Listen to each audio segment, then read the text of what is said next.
关注腾讯动漫 APP， 肩部作品更新中。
不是挺流畅吗？什么时候掌握的拨转四盘？什么时候？大概1个月前吧。你是在可怜我吗？不是，我不敢。不敢？只有行将就木的老东西才什么都不敢，还有你们这些小东西不敢的。自己把自己困在这方寸之地，白白浪费几十年的光阴，只为了维持一个毫无意义的妄念。难道我不可怜吗？那个尖酸刻薄的大猴子能得到，你这种狗屁不通的小孩也能。而我们这些人把一切都放弃了，也只能看到一个幻影，不可怜吗？大猴子周商是无心的，他只想把神迹传回本门，他是好心，只是他没想到，甚至没察觉到，他迈过去的关卡，我们粉身碎骨也冲不过去。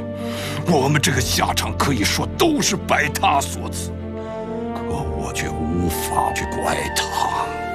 同样为人，彼此就是有这么大的差距，我不甘心，可是又没有办法。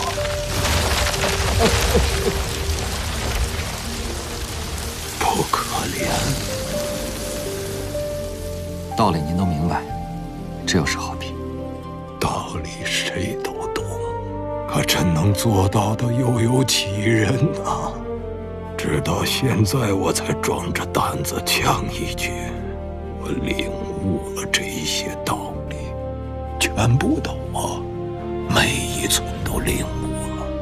这就是我不到这生命即将耗尽的最后一刻，不是被逼着放下一切的我，我是跳不出这周天变化的诱惑的。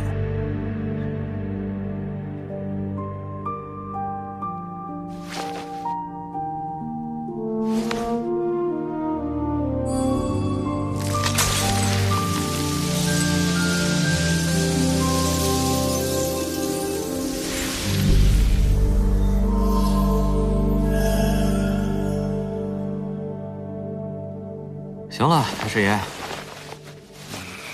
既然您是这么个说法，我也就没什么可问的了。小王爷，还记得当初你跪在真武大帝面前，你想知道自己是个什么东西，有答案了吗？怎么可能？除了那些狂妄自大的人，更多人稀里糊涂过完了一生，根本没想过这事儿。我对自己期望不高，但也不想不明不白的死去。能在死前的一刻看明白，我就知足了。至于现在的我嘛，谁知道最终会变成什么样子呢？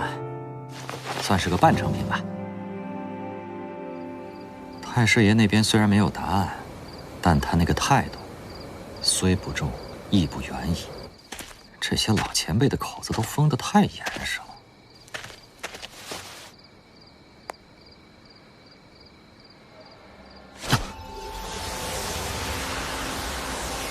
王大师，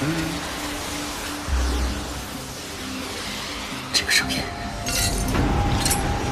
王大师，是我呀，坤儿。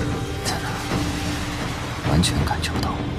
王大师，您不用找我了。上次向您讨教之后，坤儿就知道了。您的手段举世无双，在他的领域里，别说3次，您就是给坤儿3万次机会也没法得手。我想明白了，我唯一的机会是能在您的领域之外跟您耗下去。我知道些在您的身上留记号、千里之外盯着您的法子，就是太阴森了点，对您太不恭敬了。所以这些日子，坤儿我呀，舔着脸找朋友学来点小玩意儿，金睛，跟您的手段比不了，就是能让眼睛看得远点，看得真点，看得透点。哦，就这还小玩意儿呢？这才几天就学会了个新玩意儿，你也是够牛的。是您过奖了，不是着急见您了，而且还是出了点闪失的。王大师，不介意的话，坤儿要来了，第2次跟您讨要信物。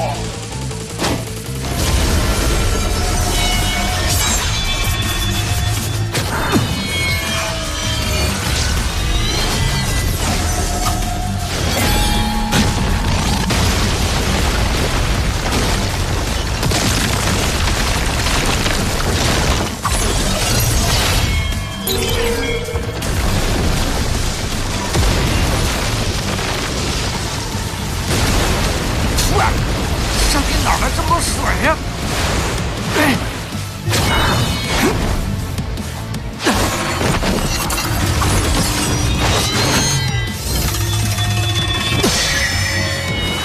还不能弃权，陈金奎一定在保持跟我相对安全的距离。这些大钱的运动远没上次灵活，看来操纵距离越远，他越吃力。不过这么苍蝇一样给我耗下去，也确实烦人啊。还是时间太短，大钱儿这个距离也是极限了。大师到现在也没有施展手段，我应该还在范围之外。上次已经看清了，他的器具方式和武侯派一样，都是以自己来定主攻。王大师啊，你没法在结束一个格局之后马上开启下一个格局。所以，即使没法摆脱金钱的纠缠，也硬撑着不起去。希望，同时用奇门显象心法和金睛盯住，只要在他走投无路打开格局时，我还在格局之外，我就赢定了。等等，那个方向，他的方向又变了。哼，王大师。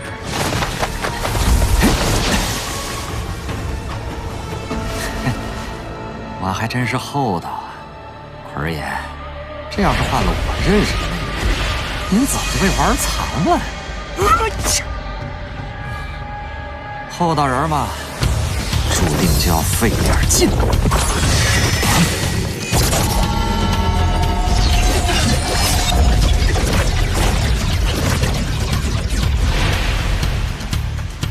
用出来了！你终于用出来了！我赢了！你结束这个格局的那一刻，就是我胜利的时候。厉害呀，王大师！以我对乱金矿的了解，这6枚大钱的分量，绝对比我本人要重得多。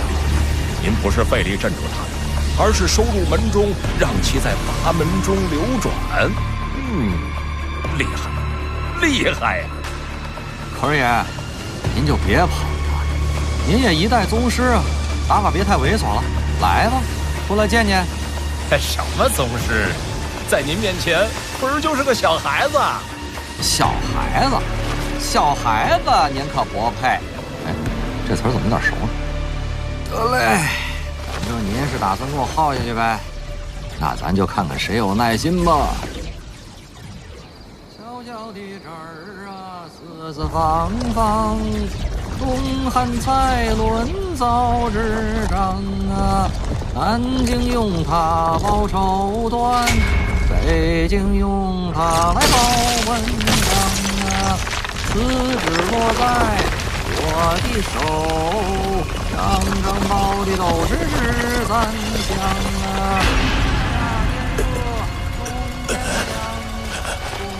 离不了13项啊，亲朋好友来聚会，很晚袖子就下了厨房啊，烤烹炸味道美，鸡鸭鱼肉的忍住，忍住，忍住！老君的艰难将啊！他弄的神仙来拜访，往上靠近是对的。王大师没有一上来就把法阵的范围开到极限。哎，没在吗？官爷，你也太小心了吧！小心驶得万年船。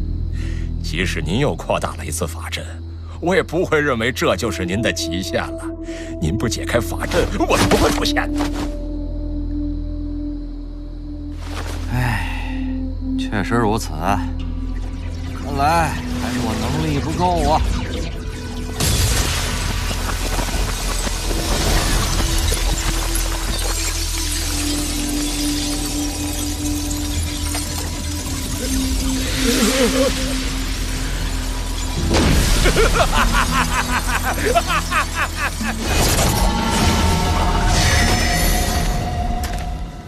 王大师，虽然坤儿这么做算是取巧，不过胜负已分。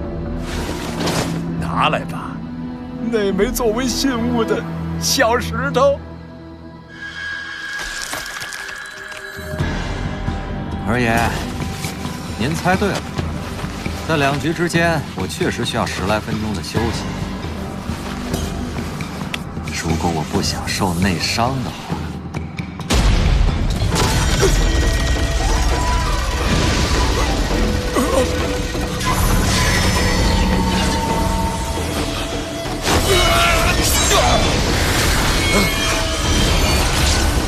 上次交手后，不光是您对我有了了解，我对您的手段也一样印象深刻。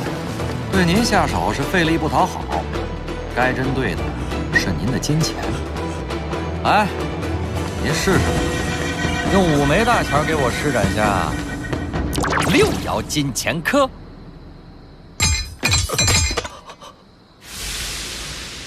差一点儿。就差那么一点儿。哎，嘿嘿，得，这次您又。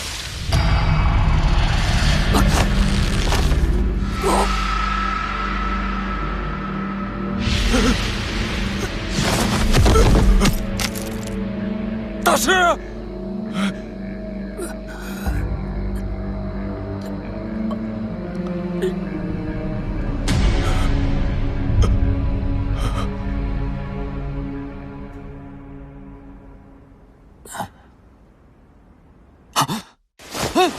大师，您总算醒了。坤儿爷，您终于醒了，您已经昏迷1周了。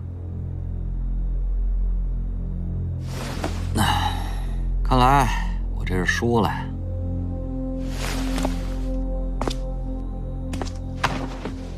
大师，这是您的衣服，您的包，我也替您取回来了。啊，坤儿爷，这是我叫来徒弟给放回去的，我全程都没有沾手。大师，咱们的赌约还没有完成。得嘞，既然您这么敞亮，我等着您第3次出手，胜负各安天命。哼！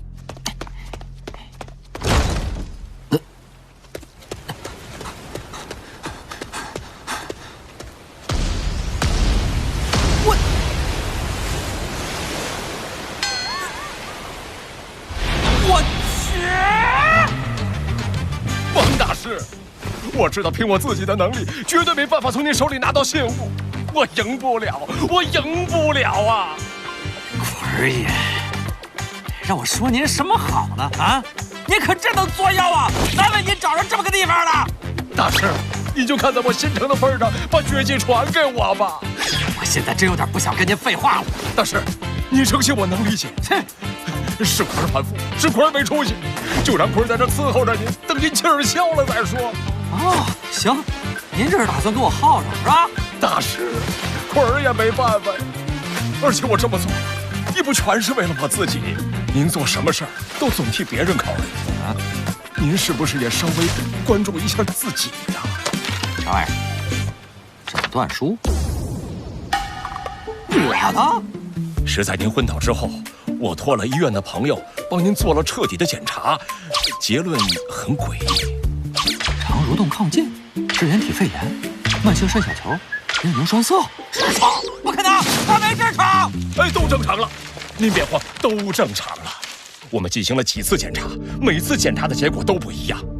这次出现的病症，下次可能就没有了，但下次又会出现新的病症，甚至在1天之内，按不同时间段给您做了几次检查，结果都不一样。虽然解释不了这种事情，但从检查结果来看，这种身体状况的紊乱，随着时间的推移是转好的。大师，您还是先想想自己身上的怪事儿吧。这里是个清静的地方，您就让我伺候着您，咱们一起找出您身体上的毛病。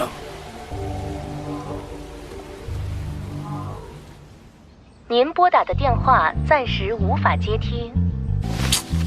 这货1个月都联系不上，还有那个诸葛青也是，公司不会还没放人吧？走吧，陆家兄妹会和咱们会合。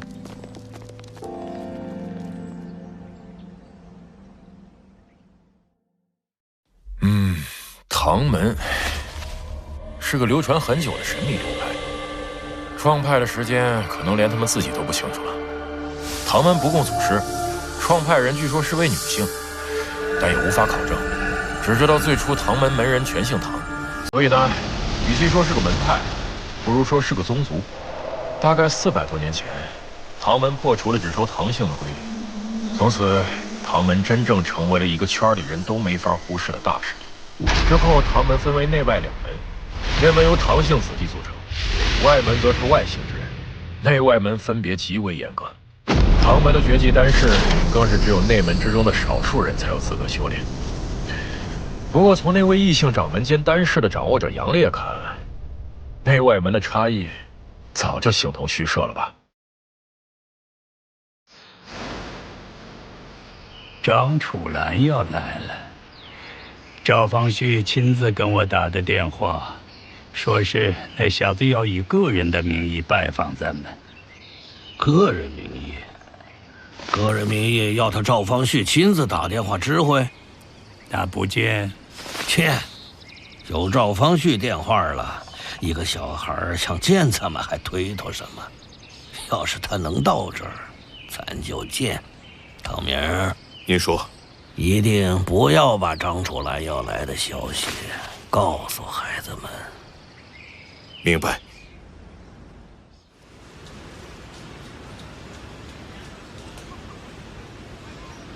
也不知流转了多少年，忘却青涩陈年，回眸一瞥，往事又浮现。如哥，张楚岚来了。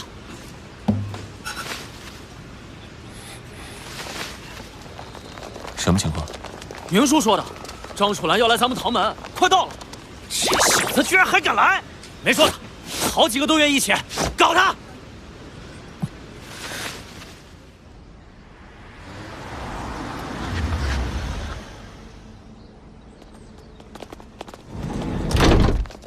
唐门现在其实是个武校，一般的学生都在山下的新校区，其中的老师和助教基本就是唐门的艺人了。在新校学生中，如果有成为艺人的，则会被带进山上的旧校区进行真正的修行。这次你要拜访的主要对象，就是唐门的县掌门唐妙兴。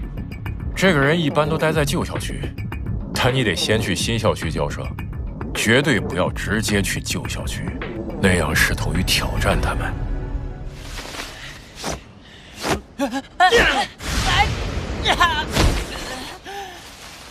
王叔，您真是岁数大了哈！这小子照片在您传达室贴多久了？禁止这小子踏进校园半步，您怎么忘了？哎，我就是个慕名而来的求学人士了，怎么能这样对我呢？少废话，我们太知道你是谁了。王振秋不得入内，这是校训，知道吗？口都能进吗？哎，你说咱们怎么摊上这么个玩意儿啊？还有比他更不要脸的吗？那个，唐门武术学校是这儿吧？你谁啊？这里有位唐文龙吧？一脸傻笑，四爷妹妹头。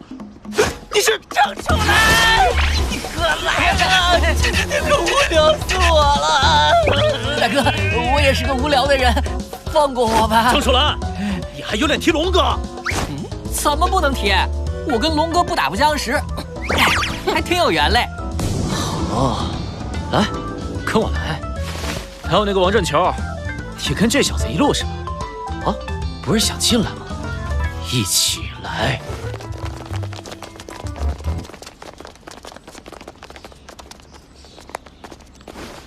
喂，张楚岚到了。